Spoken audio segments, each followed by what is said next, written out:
How to claim Robux on Plus Donate. So if you want to claim Robux on your Plus Donate, then what you need to do is you just need to simply open up your Roblox at first. Once you open up your Roblox, now you need to go with the Roblox which is on the top right and then go with My Transition. Under My Transitions, make sure that you've selected the summary section, and the Robux that you've received from Plus Donate will show you right here.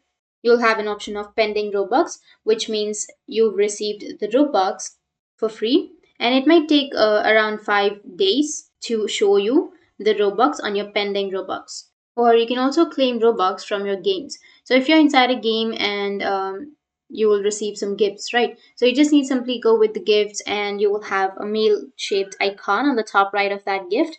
You can simply just click on it and you'll receive some Robux from that particular gift. So that's how you can receive Robux from Plus Donate. And if you have any questions, feel free to comment below. Thanks for watching.